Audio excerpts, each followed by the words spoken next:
Heroes Like Us is a series intended at sharing comic book characters from various backgrounds and identities. We won't always get everything right, so feel free to make amendments and corrections in the comments. They're always appreciated. What's not appreciated, however, is any form of hate speech or intolerance, so comments of that nature will be immediately deleted and those users blocked from this channel. This is a place of education and celebration.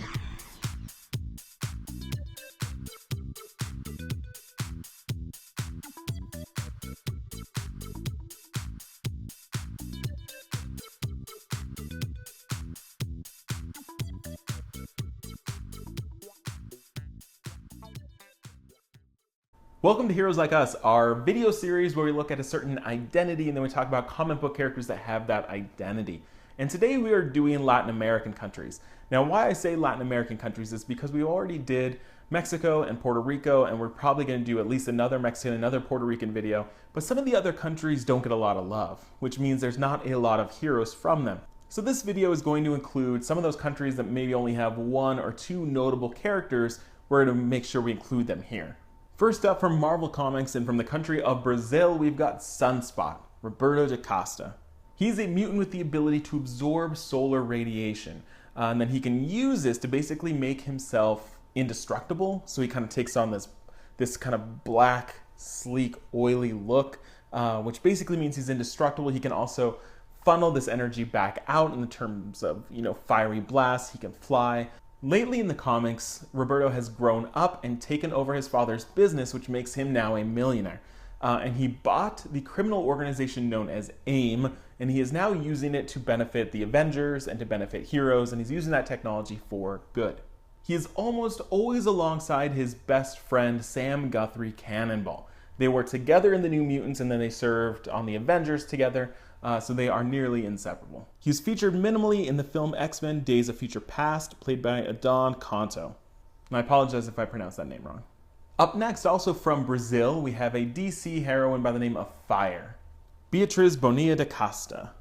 Now she began as a kind of secret agent in the Brazilian government, where she then kind of stumbled upon this accident, and it gave her this ability to become and control this kind of green fire, which is how she gets her name. She can fly, she can withstand damage, and she can shoot this fire. Again, pretty basic fire abilities. She's known for teaming up often with her best friend Ice, so Fire and Ice, and they served together for a long time on the Justice League International. Up next, we've got the villain Bane. Now, Bane is a little confusing because in the comics, they make up a country that he's from called Santa Prisca. But in most television and movie outings, they say clearly that he's from Cuba. So we're just going to kind of include him in this Latin American general category and talk about him that way. So Bane.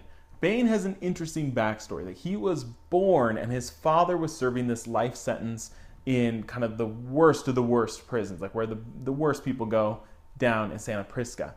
And his father escaped, and so now his newborn son had to stay there to kind of serve his sentence, which is kind of messed up. So Bane grew up in this prison. He had to fend for himself. So he grew up and learned how to fight and survive. But he also is very intelligent. So he was always reading books. He was learning from all these people around him. He is incredibly smart. Eventually, he became kind of the top dog in the prison, which made him a prime candidate for this experiment with this thing called venom.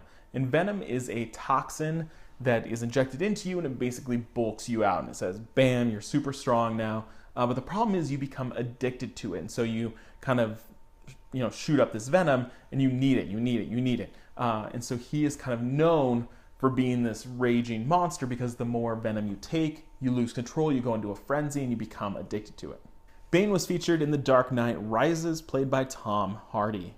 Now up next, you're going to need to forgive me for this pronunciation because this is a Peruvian god in Marvel Comics by the name of Apaec. So this is a Mochican god who is also known as the Decapitator. He is this chimera kind of creature where it's like spider legs and like snakes for hair. It's a little different in the actual Mochican mythology. In the Marvel Universe, he is very real, and he is captured and he's imprisoned alongside Norman Osborn, the Green Goblin. So eventually, they are freed, and Green Goblin is able to use this god for his own bidding. And so he kind of, gosh, this is really kind of confusing. He changes his appearance to look like Spider-Man, except with 6 arms. So he goes from this kind of big monster-looking creature into this 6-armed Spider-Man kind of wearing the black suit. So he serves as Spider-Man on Norman Osborn's Dark Avengers. So again, in mythology, he's a god. In the Marvel Universe, he's a monster who becomes Spider-Man with 6 arms.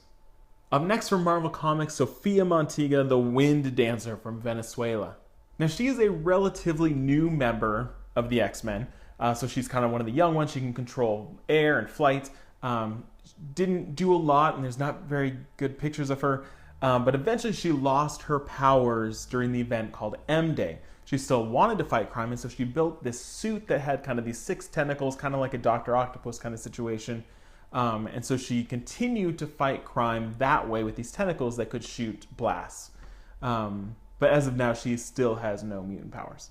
She also hasn't really been seen since about 2009 when she was serving in the New Warriors and they disbanded. So who knows what she's up to.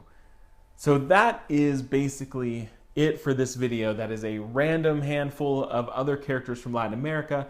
If there are others that you think of, like, hey, you forgot this Argentinian character, let me know in the comments. We can do more stuff like this. Or, if I see enough characters from one country, I will do a dedicated video.